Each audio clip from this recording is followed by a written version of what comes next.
Oh my God, I thought the first episode was crazy. What's going on, everybody? It's your boy D coming into another episode of Tiger King. Yes, I watched episode 2 last night, and all I can say is things got wilder. If you are squeamish or weak of stomach, do not watch this episode. It starts off with someone had been mauled and they lost an arm. And I mean, they didn't show it, but you saw like the blood and everything. There's tigers involved in this. And I was wondering, and the fact they got this all on tape as they were shooting a documentary, I was flabbergasted. That's a good word right there, right? Flabbergasted. I could not believe what was happening here. Then it goes even further in talking about how these tiger societies are like cults and how they use volunteers.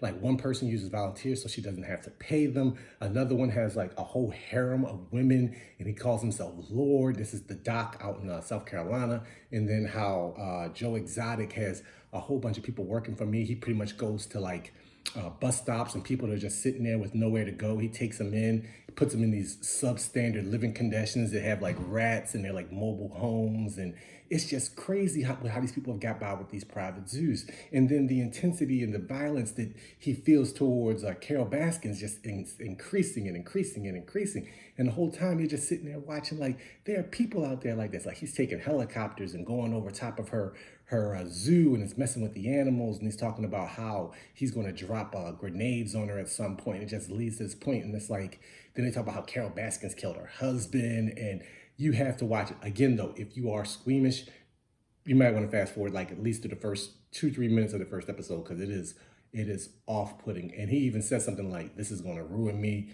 I don't know. This was like 4 or 5 years ago. They haven't got to when he ran for president yet. Notice in the next episode.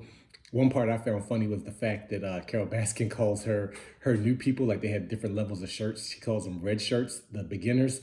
I thought that was like a little ominous and funny at the same time because I'm a huge Star Trek fan. And everybody knows Star Trek. The red shirts back in the day, they were the ones that were always going to die, except for Scotty. So if you want to watch this, I highly recommend it. It is so entertaining, and the whole time you're just like, how can this get any crazier? I'm hoping that it keeps living up to the hype. I'm completely hooked. I see why everybody else is watching this right now. But definitely watch Tiger King. The first episode and the second episode alone will have you hooked. I just wanted to chop in real quick and let y'all know how it's going with this show. But I'm out. That's it for me. I'll talk to y'all later. Oh my God.